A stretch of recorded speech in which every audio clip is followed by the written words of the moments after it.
Music thrummed through the floorboards, vibrating against the soles of her cheap, pinching shoes.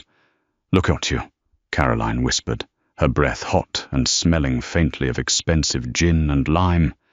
"Nobody wants you here. You're a stain on the upholstery." It was a familiar cruelty, easy to swallow, but then the frantic murmurs in the ballroom suddenly died. The ice clinking in crystal glasses stopped. Leo Rossi, a man who broke bones like snapping dry twigs, wasn't looking at the heiresses. He was walking straight toward the stain on the upholstery. Sweat pooled at the base of Maeve's spine, itching against the stiff, borrowed satin of a dress that was 2 sizes too small. The corset boning dug a sharp, unforgiving line into her ribs every time she drew a breath, so she simply tried not to breathe deeply. The grand ballroom of the Hotel Belvedere smelled like roasting meat, heavy gardenia perfume, and the sour tang of desperate ambition. It was an overheated box of predators wearing silk and tuxedo wool. Maeve stood near a massive marble pillar, pressing her shoulder against the cold stone. The chill seeped through her thin sleeve, a brief, sharp relief against the oppressive warmth of the room. A waiter walked by, carrying a silver tray of champagne flutes. Maeve didn't reach for one. Her stomach was already rolling, a tight knot of acid and cheap coffee from that morning. She kept her eyes fixed on the scuff mark on the toe of her left heel. It was black shoe polish, hastily applied in the bathroom of their cramped apartment 3 hours ago, trying to mask the fact that she was wearing 3-year-old pumps to the most exclusive syndicate gala of the decade. "Stop slouching." The voice was close to her ear, sharp and wet. Maeve didn't flinch. She just straightened her spine, feeling the satin pinch the skin under her arms. Caroline stepped into her peripheral vision. Her older sister smelled of Chanel and ozone. Her blonde hair sprayed into a rigid, immaculate wave that didn't move when she tilted her head. Caroline was wearing emerald green velvet. It caught the chandelier light like deep water. It fit her perfectly. Everything always fit Caroline perfectly, mostly because the Sullivan family's remaining credit cards were entirely dedicated to ensuring it did. "I'm not slouching," Maeve said. Her voice was flat, carrying the gravelly exhaustion of someone who had worked a 9-hour shift at a floral warehouse before being dragged into a corset. "You're shrinking," Caroline corrected, taking a slow sip from a flute of champagne. She didn't look at Maeve. Her eyes were darting across the room, cataloguing the wealthy, the dangerous, the useful. "You're trying to disappear into the architecture. It's pathetic. Then let me go home." Maeve rubbed her thumb against the side of her index finger, feeling the rough, calloused skin there. A thorn prick from yesterday had scabbed over. She pressed a nail into the scab, grounding herself with the tiny, sharp pain. "I don't even know why Dad made me come." Caroline let out a short, nasal laugh. It was a sound designed to carry, to sound musical to anyone standing more than 5 feet away, but up close, it was just grating. "He brought you because it looks good. Family unity. A widower with his 2 devoted daughters. It paints a picture of stability for the board." Caroline finally turned her head, looking Maeve up and down. Her gaze was clinical, resting on the frayed hem of the blue satin dress, the lack of jewelry on Maeve's collarbone, the messy, pinned-up knot of her dark hair. "It's just a shame you ruin the aesthetic," Caroline whispered, stepping closer. The smell of gin overpowered the Chanel. "Look at you. Nobody wants you here. You're a stain on the upholstery." Maeve swallowed. Her throat felt dry, coated in fine dust. She didn't argue.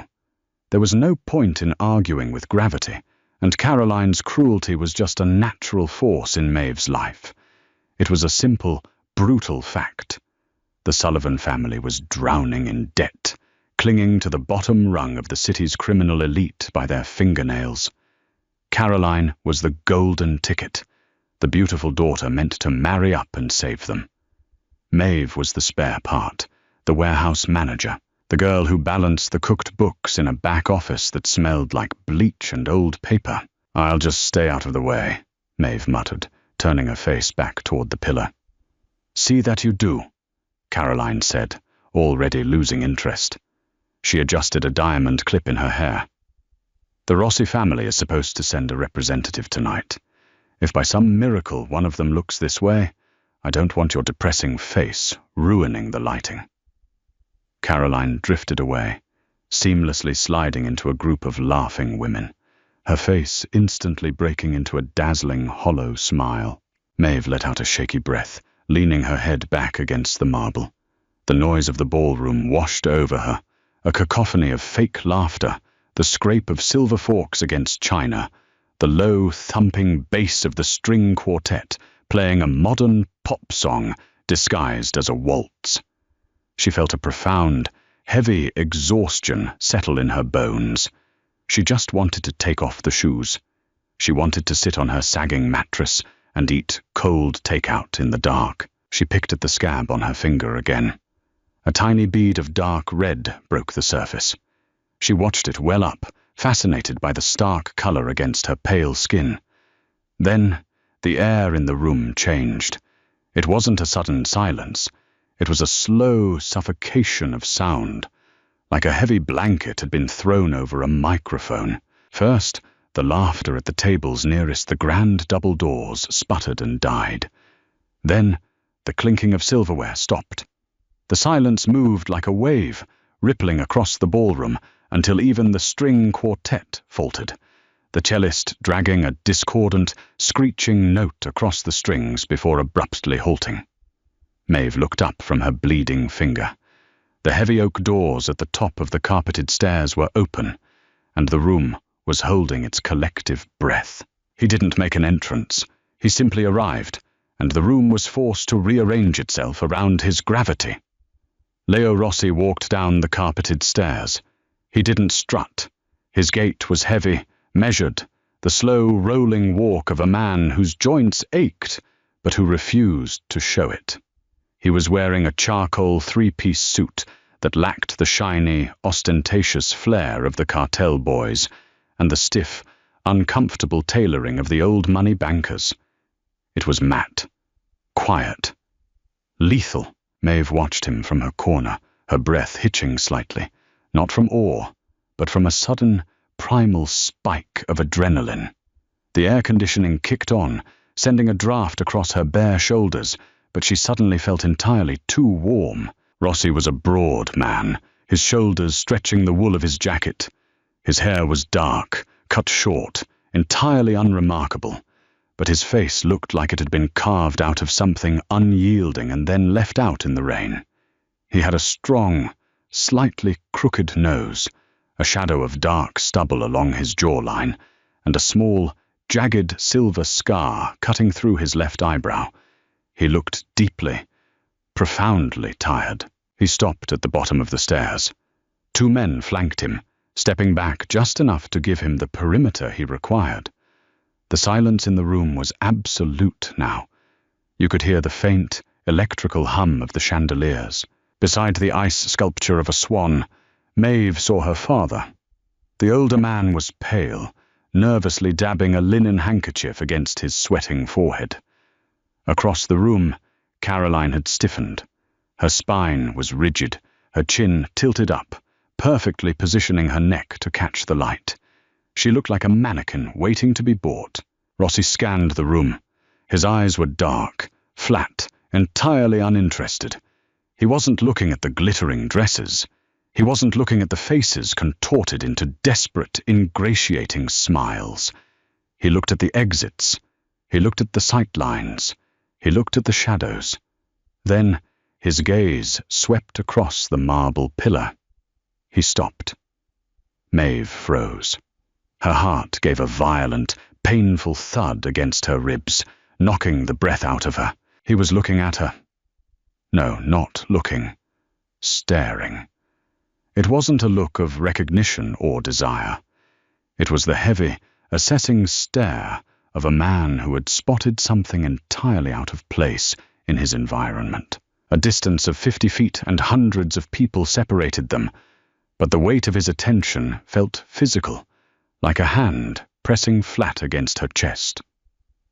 Maeve swallowed hard, tasting bile and cheap mints. She suddenly became hyper-aware of the loose thread hanging from the bodice of her dress. She became aware of the blood drying on her thumb.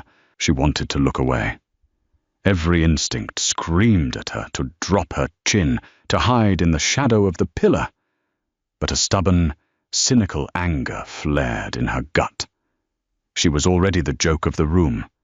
She was already the stain. She wasn't going to cower just because the apex predator decided to look at her. So, she stared back. She leveled her gaze, her jaw setting into a hard, unimpressed line.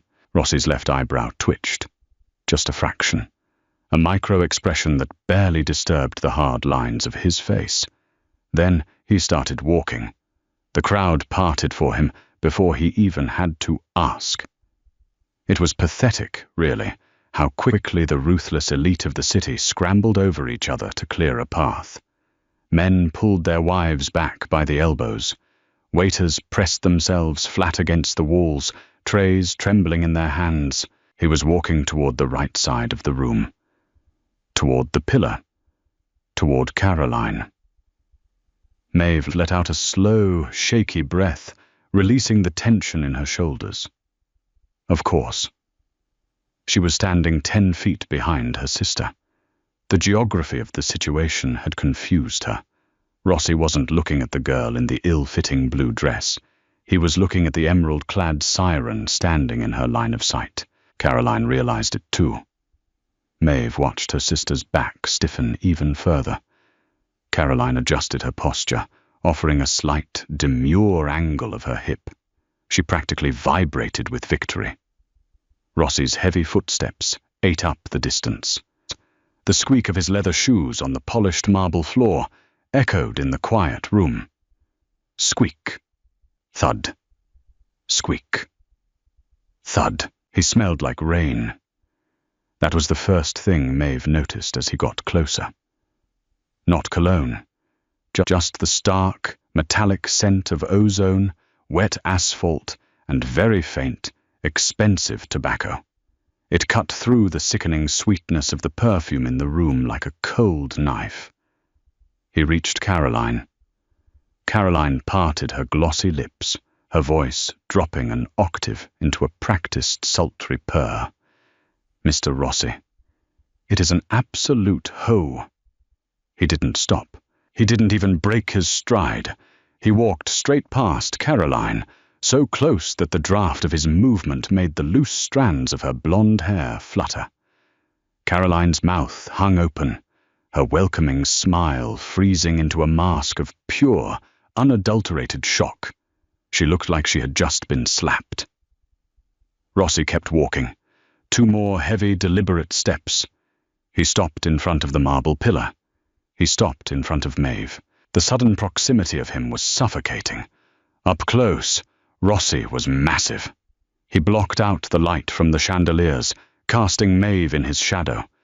She stared at the knot of his silk tie. It was charcoal, like the suit, but with a faint, almost invisible herringbone pattern. She could hear his breathing. It was slow, deep. She didn't look up at his face. She couldn't.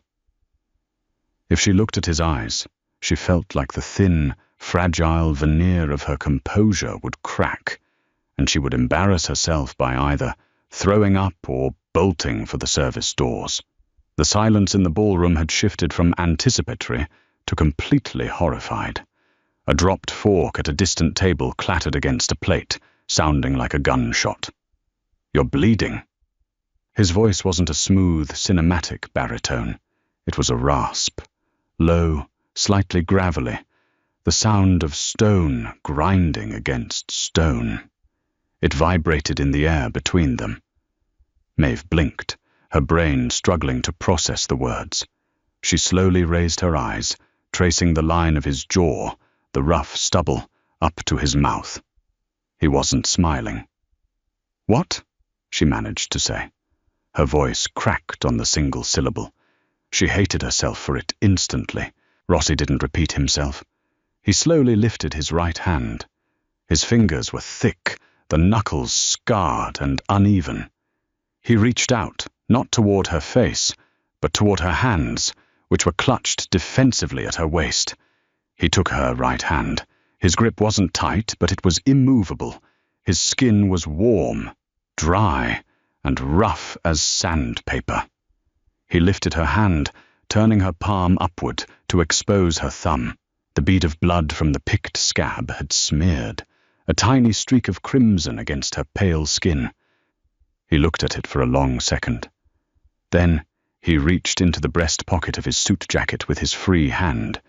He pulled out a dark grey linen handkerchief. He pressed the fabric against her thumb. Maeve's breath hitched again. The physical contact sent a jolt of electricity up her arm, settling as a sour, panicked ache behind her ribs. She tried to pull her hand back, a reflexive jerk of self-preservation. His grip tightened just enough to stop her. "Hold still." "It's just a scratch," she muttered, her face burning. She could feel the eyes of the entire room on her. She could feel Caroline staring daggers into the back of her head. "I work with roses." "Thorns. It's getting on the dress," Rossi said flatly. "The dress is a rental. They expect stains." Maeve didn't know why she was arguing. Her mouth was operating independently of her brain, fueled by sheer, panicked adrenaline. Rossi finally looked up from her hand. His eyes met hers. They weren't black, she realized. They were a dark, muddy hazel, flecked with exhaustion and something cold and calculating. "It's not your dress," he observed, his voice barely above a murmur, meant only for her. He didn't sound mocking. He sounded like a detective stating a fact at a crime scene. "It pulls at the seams, and your shoes are cutting into your heels. You've been shifting your weight every 10 seconds since I walked in." Maeve felt a flush of hot, prickly shame crawl up her neck. To be noticed was terrifying. To be dissected was humiliating. "Are you done analyzing my poverty, or do you want to check my dental records too?" she snapped. The words were out before she could swallow them. Behind her, she heard a sharp, collective intake of breath from the people close enough to hear. Nobody spoke to Leo Rossi like that. Nobody. Rossi just stared at her. The silence stretched, heavy and dangerous. Maeve felt the cold sweat return, slicking her palms. She had just signed her father's death warrant. She had just ruined everything. She braced herself for the anger, for the violence that everyone knew hovered just beneath the surface of his tailored suits. But Rossi didn't yell. He didn't signal his guards. He let go of her hand. He didn't hand her the handkerchief. He kept it, folding the tiny speck of her blood into the dark linen and sliding it back into his pocket. "You look like you're going to pass out," he said. "I'm considering it," Maeve fired back, her voice shaking slightly now. The anger was fading, leaving only a hollow, trembling fear. "It would certainly get me out of here." Rossi's jaw ticked. For a fraction of a second, the corner of his mouth twitched upward. It wasn't quite a smile.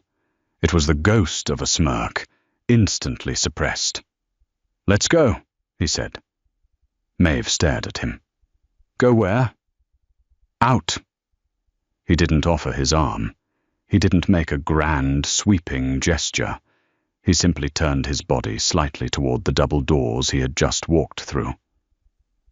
"This room smells like dying flowers and bad cologne. I need a cigarette." He took a step. He didn't look back to see if she was following. It wasn't a request. It was gravity. Maeve stood frozen for exactly 2 seconds. She looked past Rossi's retreating back. She saw her father, his face the color of wet ash, his mouth opening and closing soundlessly. She saw Caroline, her perfect face twisted into an ugly, mottled mask of rage and disbelief. "You're a stain on the upholstery," Caroline's voice echoed in her head. Maeve looked down at her scuffed shoes. Then she lifted the heavy, cheap satin of her skirt just an inch off the floor. She stepped away from the pillar. She walked past her furious sister, the heavy metallic scent of ozone lingering in the air, and followed the most dangerous man in the city out the door. Cold air slapped Maeve across the face the second the heavy metal fire doors clicked shut behind them. They weren't in a grand foyer or a beautifully manicured courtyard. Rossi had bypassed the main exits entirely, pushing through a crash bar into a concrete service stairwell that smelled of stale beer, industrial floor cleaner, and old damp. The sudden drop in temperature was a physical shock. The sweat that had been pooling uncomfortably under Maeve's corset instantly turned to ice. She stopped on the landing. Her lungs expanded, dragging in the harsh, unfiltered air. It was the first real breath she felt she had taken all night. A few steps below her, Rossi stopped on a wider landing that opened out onto a grated metal balcony overlooking the alleyway. He didn't say a word. He leaned against the rusted iron railing, turning his back to her, and reached into his jacket pocket. Click, clack. The sharp metallic scrape of a heavy lighter echoed against the concrete walls. A small orange flame flared, illuminating the harsh angles of his profile. He brought it to a cigarette, inhaled deeply, and snapped the lighter shut. Maeve stood frozen on the stairs, her fingers gripping the rough metal banister. The silence stretched, filled only by the distant, muffled thud of the ballroom bass through the thick walls and the low hiss of car tires on wet asphalt somewhere down below.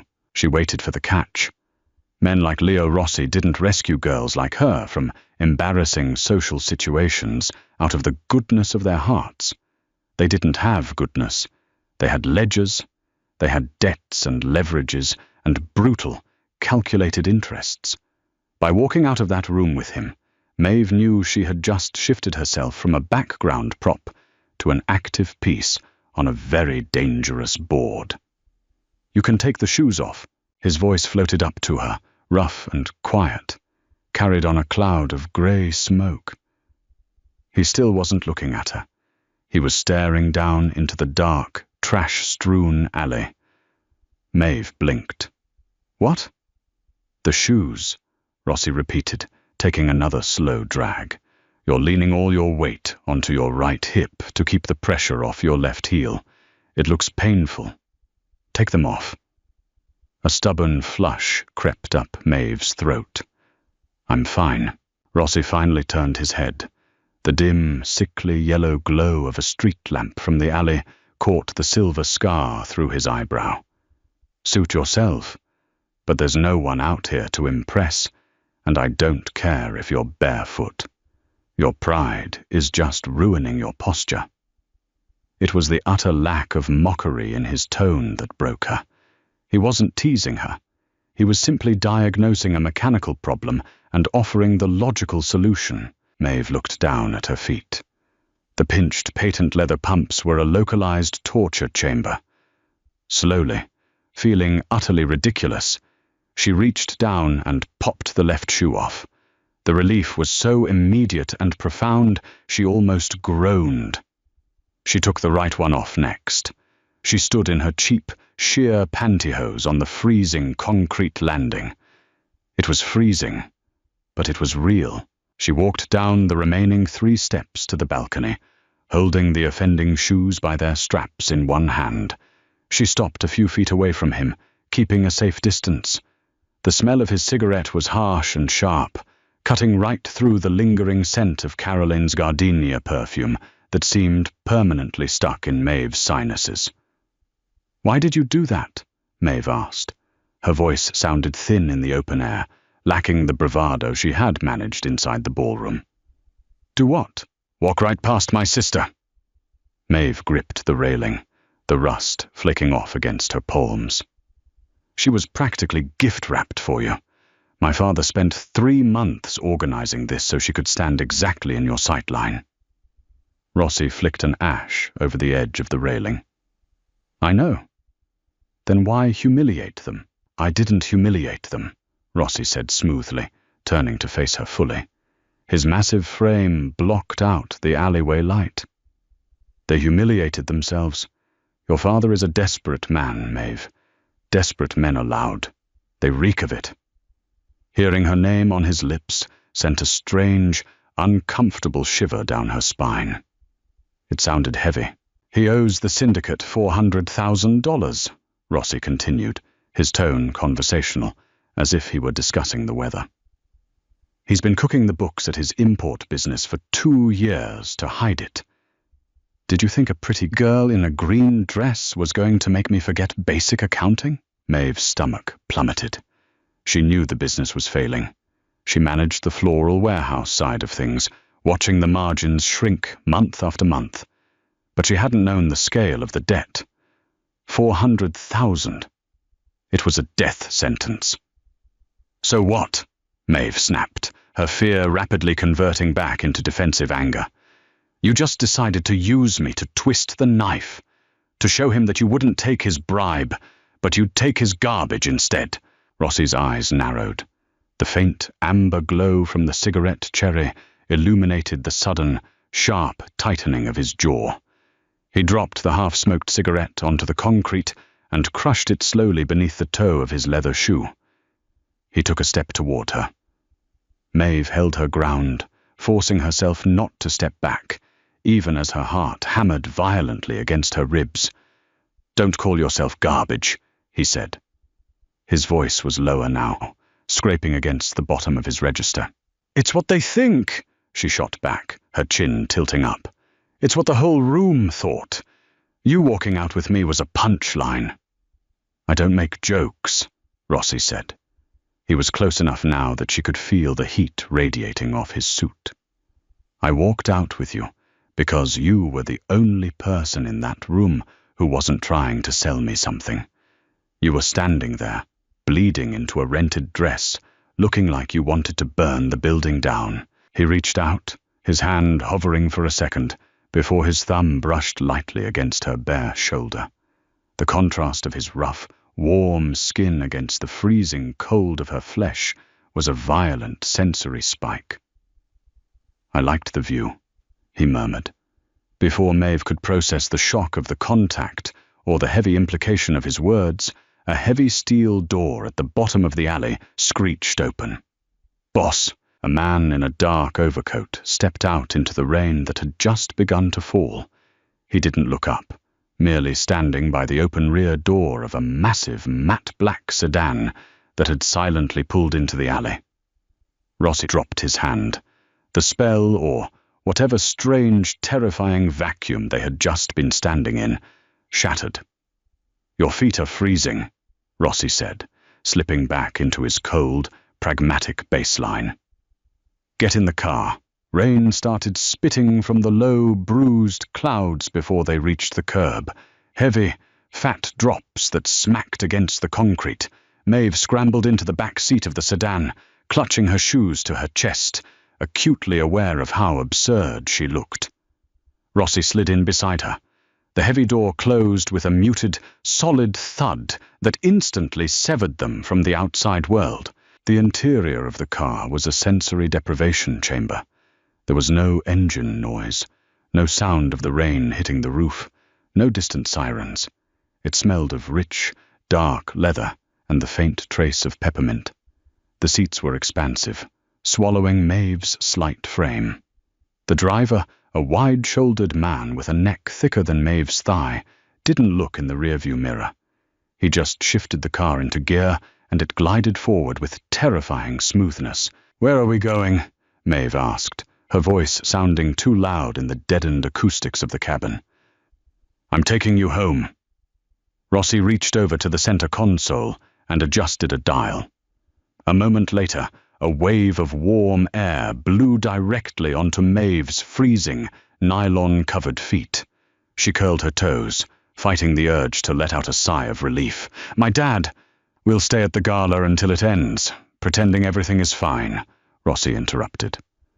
"Your sister will spend the next 2 hours doing damage control, telling anyone who will listen that you forced yourself on me and ruined her evening. Then they will go back to their townhouse, and your father will drink half a bottle of scotch and try to figure out how many days he has left before my collectors break his knees." Maeve flinched. The blunt, brutal honesty of it felt like a slap. "Do you enjoy this? Terrifying people?" Rossi unbuttoned his suit jacket, shifting slightly against the leather. "I enjoy order. Your father is a chaos agent. He borrows money he doesn't have to fund a lifestyle he can't afford, all to impress people who would gladly watch him drown. It's tedious. Then why didn't you just kill him?" The words slipped out before Maeve could censor them. They hung in the warm air, toxic and heavy. Rossi slowly turned his head to look at her. The passing streetlights dragged bands of sickly yellow light across his face, illuminating the exhaustion etched into the corners of his eyes. "Is that a request, Maeve?" "No," she said instantly, her breath catching. "No, of course not. I don't understand how your world works. I balance ledgers for a flower shop. I don't know the rules of the syndicate." "The rules are simple," Rossi said, looking away, his gaze fixing on the rain-slicked streets outside his window. "You pay what you owe. If you can't pay with money, you pay in trade. If you have nothing to trade, you bleed." Maeve looked down at her hands. The tiny smear of blood on her thumb had completely dried. "What happens to him now?" "Nothing tonight," Rossi said. "Tonight, I just wanted to ruin his party." Silence fell over the car again. It wasn't the terrifying, suffocating silence of the ballroom. It was a heavy, complicated quiet. Maeve sat stiffly, her knees pressed tightly together, hyper-aware of the space between her and the man who held her family's entire existence in his calloused hands. She risked a glance at him. He was staring out the window, his jaw relaxed, his eyes heavy. He didn't look like a monster in this lighting. He just looked like a man who worked 90-hour weeks and hadn't slept properly in a decade. "He's a killer," her brain reminded her frantically. "He ruins lives. He breaks bones." But he was also the only person who had noticed her shoes were bleeding her heels raw. "I live in the South End," Maeve said quietly, breaking the silence. "Above the Sullivan Floral Warehouse, on 4th Street. Rossi didn't react with surprise. "I know where you live." Of course he did. He held the mortgage, most likely. "Caroline lives in the townhouse," Maeve clarified, feeling a sudden, inexplicable need to distance herself from them. "With Dad. I moved out 3 years ago, when the business started slipping, when your father started stealing from the syndicate to pay for your sister's wardrobe. You mean," Rossi corrected effortlessly. Maeve bit the inside of her cheek, tasting copper. "Yes. Then." Rossi finally turned back to her. His eyes dropped from her face to the cheap, synthetic fabric of her dress, to the bare, goosebump-covered skin of her shoulders, and finally to the worn-out shoes clutched in her lap.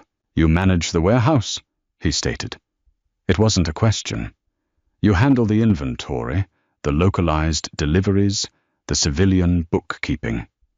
"I do everything except the cartel drops," Maeve said defensively. "Dad handles the special imports through the docks. I just sell roses and lilies." "And you're good at it." Maeve frowned.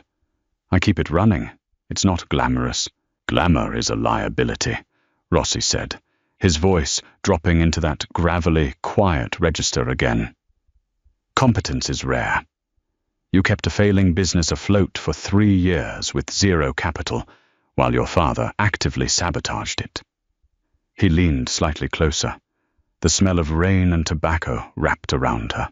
"I don't need another pretty girl in a velvet dress, Maeve. The city is full of them. They're cheap." Rossi's eyes locked onto hers, dark and absolute. I need someone who knows how to survive in a failing structure without complaining. The car began to slow, turning down a familiar, pothole-riddled street. The smooth suspension of the armored vehicle finally gave a slight shudder as it navigated the broken pavement. Maeve's heart was hammering a frantic rhythm against her ribs again. He wasn't talking about flowers anymore. "What are you saying?" she whispered. The heavy car rolled to a gentle stop. Outside her window, Maeve saw the flickering, neon pink sign of the Sullivan Floral Warehouse, buzzing stubbornly in the rain. Rossi didn't answer immediately. He looked at her, really looked at her, his gaze stripping away the terrible dress, the messy hair, the poverty, and seeing straight into the tired, cynical core of her. "I'm saying," Rossi murmured, "that your father's debt is no longer my primary interest." Streetlights bled through the tinted windows, dragging bands of sickly pink light from the warehouse sign across the leather seats. The rain was coming down harder now, a steady drumming against the reinforced roof of the car. Maeve sat paralyzed. Her brain, usually quick to calculate inventory deficits and profit margins, completely stalled out. "Your father's debt is no longer my primary interest." The words hung in the warm, peppermint-scented air. They didn't feel like a romantic declaration. They felt like a heavy, iron cage dropping from the ceiling, slamming into the concrete all around her. "You can't just," Maeve stammered, her fingers digging into the patent leather of her discarded shoes. "You can't just transfer a debt like that." "I own the paper," Rossi said simply. He didn't move toward her. He didn't try to touch her again. He just sat in his corner of the massive back seat, an immovable object. "I can burn the paper. I can rewrite the paper. The mechanics of it aren't your concern." "They are absolutely my concern," Maeve's voice cracked, pitching upward in panic. "If you're looking for collateral, I don't have anything. I don't own the warehouse. I rent the apartment upstairs month to month. The dress is a rental. The shoes are—" She looked down at the scuffed black heels in her lap. 3 years old, and mostly glue at this point. "I have nothing you want." Rossi watched her unravel with infuriating calm. His face was a mask of carved stone, entirely unaffected by her sudden, frantic energy. "You're panicking," he observed. "I am being kidnapped in slow motion," she practically yelled, gesturing wildly at the locked, bulletproof doors. "The door is unlocked, Maeve." She froze, her arm suspended in mid-air. "Bruno unlocked the doors the second we put the car in park," Rossi continued, his voice low, steady, entirely devoid of threat. "You are free to open it. You are free to walk up to your apartment, take off that ridiculous corset, and go to sleep. I'm not a monster under your bed." Maeve slowly lowered her arm. She glanced at the heavy chrome door handle. It looked miles away. "Then what do you want?" she asked, her voice dropping back to a raspy whisper. "People like you don't do favors. If my dad's debt isn't the interest, what is?" Rossi shifted his weight, turning slightly toward her. The pink neon light caught the harsh lines of his jaw. "I want you to come to my office on Monday." Maeve blinked. "Your office?" "Yes, at the holding company downtown. 10 a.m. "To do what?" "To look at a ledger." Rossi reached into his jacket pocket. Maeve flinched reflexively, expecting a gun, a knife, something sharp. Instead, he pulled out a small, heavy piece of cream-colored cardstock. He held it out to her, pinching it between his scarred index and middle fingers. Maeve stared at it like it was a live grenade. Slowly, tentatively, she reached out and took it. It was thick, textured paper. Embossed in the center was a single, elegant letter. "Ah." No phone number. No address. just the letter. My syndicates have operational leaks, Rossi said, leaning back into the shadows of the seat. Money is bleeding out of our shipping divisions. My accountants tell me everything is fine. My gut tells me they are lying. Maeve clutched the card. And you want me to look at it? I run a flower shop, Rossi. I buy bulk baby's breath. I don't know how to audit a cartel. You know how to stretch $1 until it screams, he countered, his eyes locking onto hers. You know how to hide a failing infrastructure from aggressive creditors. You're cynical. You're exhausted. And most importantly, he paused, the corner of his mouth ticking up in that ghost of a smirk she had seen in the ballroom. You don't care enough about my men to lie to protect them. If they are stealing from me, you'll see it. Because you're used to looking for the rot. Maeve sat in stunned silence.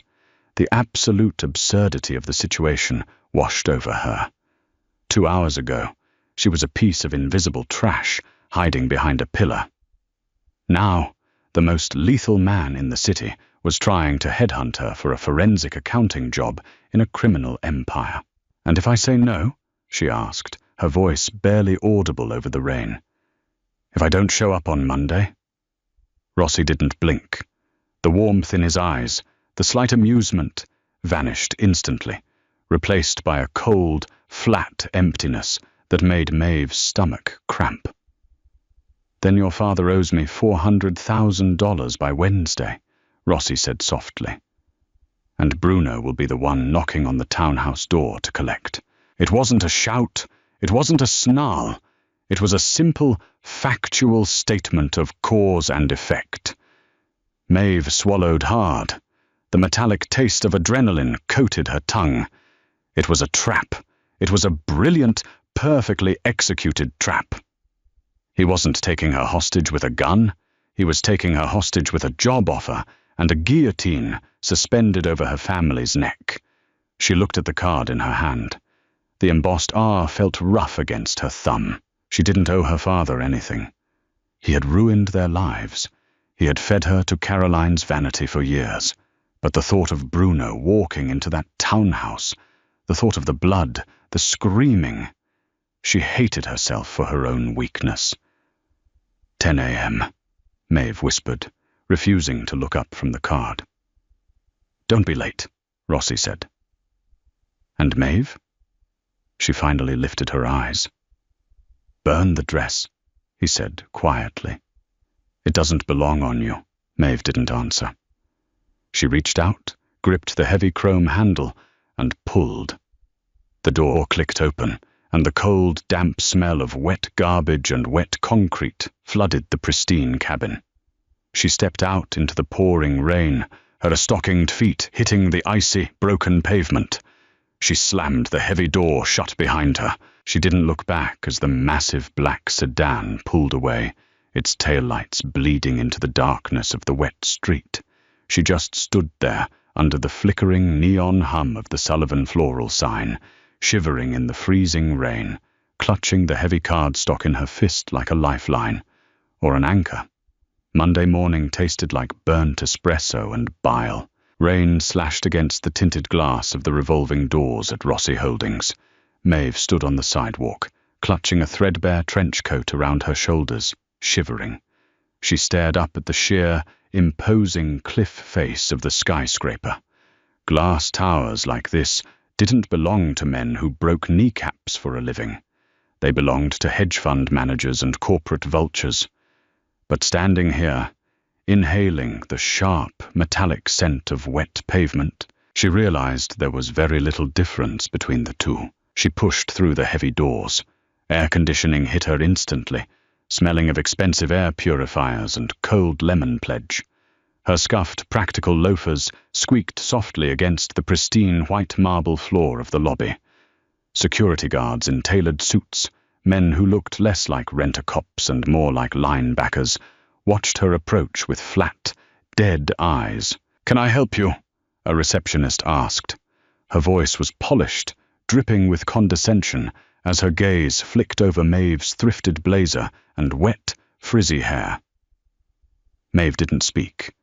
She just reached into her pocket and slid the heavy, cream-colored cardstock across the counter. Recognition flared in the receptionist's eyes, fast and terrified. Her condescending smile vanished, replaced by a tight, bloodless line. She handed the card back without a word and pointed a manicured finger toward a private elevator bank, tucked behind a frosted glass partition. Ascending 50 floors took exactly 40 seconds. Maeve's stomach plummeted into her shoes, leaving a hollow, aching void in her chest. She rubbed her thumb against her index finger, feeling the rough edge of her scab. It was a grounding mechanism, a reminder that she was physical, real, and currently walking into the lion's den entirely voluntarily. Elevator doors chimed. They slid open to reveal a massive, open-concept floor that looked like the bridge of a silent ship. Heavy oak paneling absorbed the sound of her footsteps. The lighting was low, moody, and deliberate. Behind a massive desk of dark mahogany at the far end of the room sat Leo Rossi. He didn't look up when the doors opened. He was wearing a stark white dress shirt, the sleeves rolled up to his elbows, revealing thick forearms corded with muscle and faded, jagged scars. A pair of silver reading glasses sat low on the bridge of his crooked nose. He was signing a stack of documents with a heavy gold fountain pen. "You're 4 minutes early," he said. His voice was a low rumble, carrying effortlessly across the vast expanse of the office. The buses were running on a holiday schedule. Maeve stopped 10 feet from his desk. Her mouth was dry. Up close, in the harsh daylight filtering through the floor-to-ceiling windows, he looked even more exhausted than he had at the gala. Deep purple shadows bruised the skin under his eyes. Rossi finally looked up. He took off the glasses, tossing them onto the desk. He assessed her, his gaze sweeping over her sensible shoes, her dark slacks, and the cheap blazer. "Better," he murmured. He stood up, the sheer mass of him instantly dwarfing the massive desk. He walked over to a side table and picked up 3 thick, leather-bound ledgers. They looked heavy enough to crack a skull. He dropped them onto a smaller glass table, surrounded by 4 leather chairs in the corner of the room. "Shipping manifests," Rossi said, gesturing to the books. "Southern ports. We import olive oil, machinery parts, and textiles. Legitimate businesses that wash the money from the less legitimate ones." Maeve walked over, hovering by the chairs. She could smell his cologne now.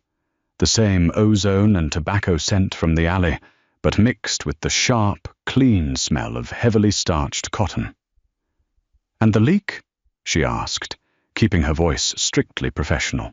$3 million over the last 2 fiscal quarters, Rossi stated, pouring a glass of water from a crystal carafe and sliding it across the table toward her.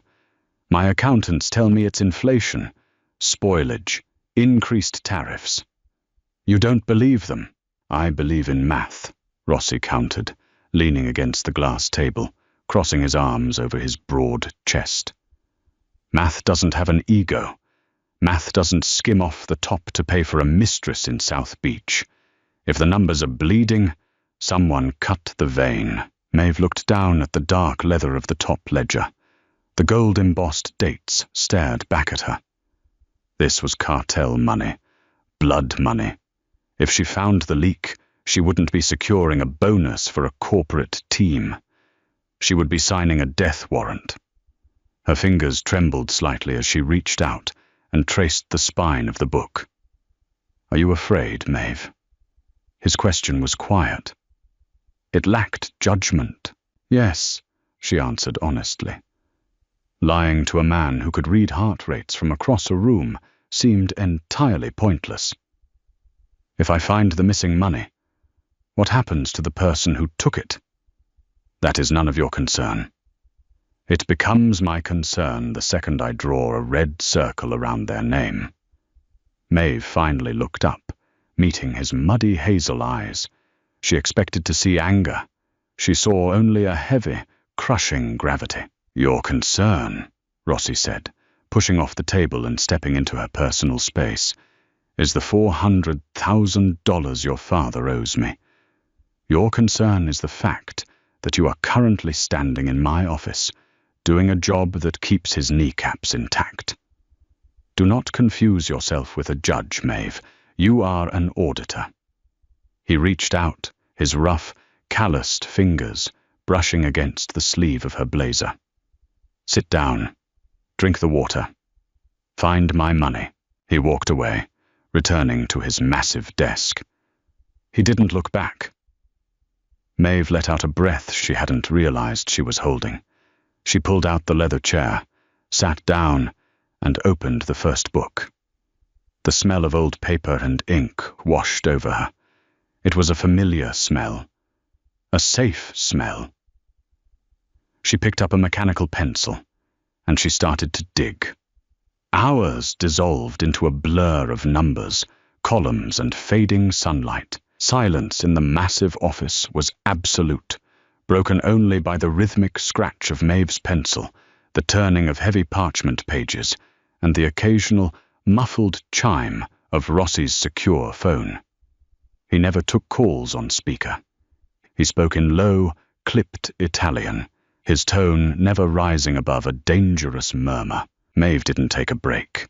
Her bladder ached, and a dull, throbbing headache had taken root at the base of her skull, but a strange, hyper-focused adrenaline had hijacked her nervous system.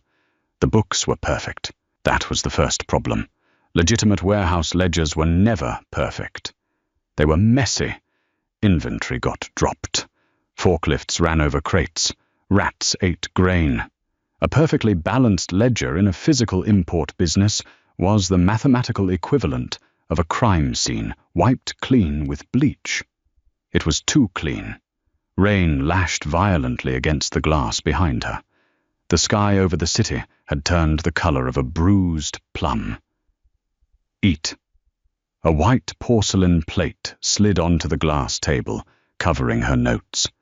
The sharp, overwhelming smell of roasted garlic, seared steak, and rosemary hit her nose, making her stomach contract violently. Maeve blinked, looking up. The room was dark, illuminated only by the warm, amber glow of a few brass desk lamps. Rossi was standing beside her, holding a matching plate and two heavy crystal tumblers filled with amber liquid. "What time is it?" she croaked. Her throat felt like sandpaper. "8:30, Rossi said, sitting in the chair directly across from her. He pushed one of the tumblers toward her. "Drink it. It will help the headache." Maeve looked at the whiskey. She hesitated, then picked it up and took a small sip. It burned like liquid fire going down, blooming into a heavy, intoxicating warmth in her chest. She picked up a fork and practically inhaled a piece of the steak. It was the best thing she had ever tasted. Rossi watched her eat. He didn't touch his own food. He just leaned back, swirling the whiskey in his glass, watching her with that same intense, unblinking focus. "You found something," he stated. Maeve swallowed, wiping her mouth with a linen napkin. The food had grounded her, bringing her brain back online. She looked down at the 3 pages of dense, scribbled notes she had compiled. "Your accountants are idiots," she said. A tiny, dark spark of amusement flared in Rossi's eyes. "Enlighten me." "They're looking at the big-ticket items," Maeve explained, pulling her notepad out from under the plate. She tapped the end of her pencil against the paper. "They're auditing the heavy machinery, the imported cars, the bulk textiles. But whoever is stealing from you isn't taking entire shipping containers of sports cars. That's too loud. They're stealing from the dirt." Rossi leaned forward, resting his elbows on the glass table. "The agricultural imports." "Exactly." Maeve flipped open the second ledger, pointing to a column of neat, black ink. "Olive oil, bulk citrus, and floral imports. It's a volume game. You import 10,000 crates of oranges from Sicily. The ledger says 2,000 crates spoiled in transit due to a faulty refrigeration unit on the cargo ship. The insurance writes it off as a loss. The books balance perfectly. But the refrigeration unit wasn't faulty, Rossi murmured, his voice dropping dangerously low. No, Maeve shook her head. Because I cross-referenced the maintenance logs for those specific vessels. The units were serviced a week before departure. There was no spoilage. The 2,000 crates arrived perfectly fine. So where did they go? They were sold off-book the second they hit the docks in Miami, Maeve said, her heart hammering against her ribs. She was speaking the language of thieves to the king of them. Cash transactions, untraceable. The money never enters the holding company's accounts. It just disappears into someone's pocket. And because agricultural goods are perishable, nobody questions a 20% loss rate. It's genius, honestly. Rossi didn't speak. He stared at the ledger. The silence in the room grew heavy, suffocating, completely devoid of the faint, dark amusement from a moment ago. The air pressure seemed to drop. "Show me the floral imports," he demanded softly. Maeve's stomach turned over. She flipped to the back of the book. "Here. South American orchids, highly perishable, high margin. The spoilage rates reported here are astronomical. 40% loss on 3 separate shipments last month alone." Rossi's finger, thick and scarred, traced the line of ink on the page. He stopped at the signature at the bottom of the manifest, the man who had signed off on the spoiled inventory. Dominic Vitti. "Dominic," Rossi whispered. It wasn't an angry sound. It was the sound of a heavy, rusted vault door clicking shut. Maeve knew the name. Everyone in the South End knew the name. Dominic Vitti was Rossi's underboss, the man who ran the docks, a man who was supposed to be as loyal as a hunting dog. She watched Rossi process the betrayal. He didn't throw his glass. He didn't yell. The terrifying stillness that settled over him was infinitely worse. He looked like a man standing over a grave he was about to fill. "Are you absolutely certain of these numbers, Maeve?" he asked. His eyes met hers. They were entirely black now, the muddy hazel swallowed by blown-out pupils. "I balance the books for a floral warehouse," she whispered, her voice trembling despite her best efforts. "I know exactly how long an orchid can survive in a shipping container. Those flowers didn't die, Rossi. They were sold." He stared at her for a long, terrible second. Then he slowly nodded. "Eat your dinner," he said. He stood up, picked up his secure phone from the desk, and walked toward the floor-to-ceiling windows, turning his back to her as he dialed. 30 minutes passed. Rossi hadn't spoken since he made the call. He stood by the window, staring out at the rain-slicked city lights, a dark, immovable silhouette against the storm. Maeve couldn't eat another bite. The steak tasted like ash in her mouth. She pushed the plate away, her hands shaking slightly in her lap. She had done it. She had found the leak. She had secured her father's pathetic life. But as she sat in the dim, oppressive quiet of the office, the reality of her actions crashed into her. She hadn't just solved a math problem. She had aimed a weapon. The secure elevator chimed. The sound was shockingly loud in the silent room. Maeve jumped, her chair squeaking against the hardwood floor. The doors slid open. 2 men walked out. They were wearing dark raincoats, their hair plastered to their skulls. Between them, stumbling and bleeding from a split lip, was Dominic Vitti. Maeve clamped a hand over her mouth, muffling a gasp. Dominic's expensive suit was ruined, soaked with rain and mud. His eyes were wide, darting frantically around the room until they landed on the back of Rossi's head. "Boss!" Dominic wheezed, his voice panicked and wet. "Leo, I swear to God, I don't know what this is about. They just grabbed me from the restaurant." Rossi turned slowly from the window. He didn't look angry. He looked profoundly, terribly bored. He walked past Dominic, ignoring the man's frantic pleading, and walked straight to the glass table where Maeve sat frozen. He picked up the ledger she had been working on. He carried it over to Dominic. He held it up, displaying the page with the orchid shipments. 40% spoilage, Dom, Rossi said. His voice was a conversational murmur. On 3 consecutive shipments. Dominic's face drained of all color, leaving him looking like a wax corpse under the dim lights. The refrigeration was fully operational, Rossi interrupted smoothly. I know, because the girl sitting in that chair just spent the last 9 hours dismantling your pathetic, greedy little side hustle. Dominic's panicked gaze snapped to Maeve. Pure, unfiltered hatred flared in his eyes. Her? You're taking the word of a drunk's daughter? A warehouse rat? She doesn't know shit. Rossi didn't hit him.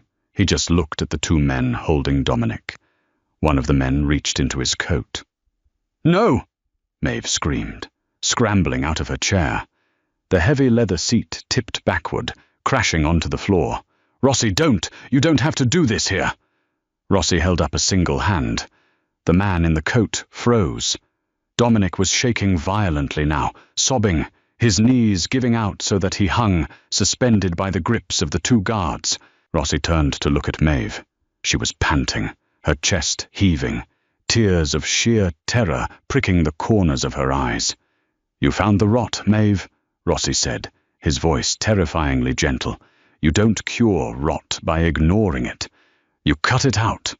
Then cut it out somewhere else, she pleaded, her voice cracking. I'm an accountant. I'm not a butcher. Please. She wasn't begging for Dominic's life. She knew the man was already dead. She was begging for her own sanity. She couldn't watch a man die over a spreadsheet she had audited. Rossi stared at her. He looked at her trembling hands, her pale face, the sheer, desperate humanity of her panic. Slowly the tension drained from his broad shoulders. He looked back at his men. Take him to the docks, Rossi ordered flatly. Put him in a container. Let him see how long he lasts without refrigeration. Leo, please! Leo! Dominic screamed as the men dragged him backward toward the elevator. The door slid shut, cutting off his frantic begging with a heavy metallic seal. The silence rushed back into the room, louder and more deafening than before. Maeve stood paralyzed behind the glass table. Her legs felt like water. She reached out, gripping the edge of the glass tight enough to turn her knuckles white, just trying to stay upright. Rossi walked slowly back to the table. He picked up the heavy leather chair she had knocked over and set it right. He didn't sit down. He stood in front of her, closing the distance until the toes of his expensive shoes touched the scuffed leather of her loafers. He reached out. Maeve flinched violently, closing her eyes, but his hands didn't grab her neck. His thick, rough fingers gently grasped her trembling wrists, prying her death grip off the edge of the glass table. His hands were incredibly warm. Breathe, he commanded softly.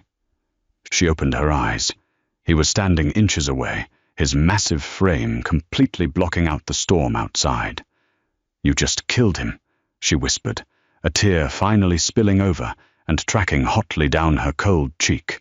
He killed himself the second he stole from me, Rossi corrected, his thumbs rubbing slow, steady circles over the fragile pulse points of her wrists. You just handed me the shovel. I don't want this, she choked out, trying to pull her hands away. But his grip, while gentle, was entirely unbreakable. I don't want to be part of this. It's too late for that, Rossi murmured. He let go of her wrists, sliding his hands up her forearms to grip her shoulders. He pulled her slightly closer, forcing her to look up at him. You walked out of that ballroom with me. You sat at my table. You tore apart my empire with a pencil and 3 pages of notes. He leaned down, his mouth hovering just inches from her ear. The smell of tobacco and ozone wrapped around her, suffocating and completely intoxicating. Your father's debt is clear, Rossi whispered, the gravel in his voice vibrating against her skin. But you work for me now. You belong to the numbers, Maeve, and the numbers belong to me. He pulled back just enough to look into her eyes. There was no romance there. No soft, predictable fairy tale ending. It was a contract signed in blood and red ink.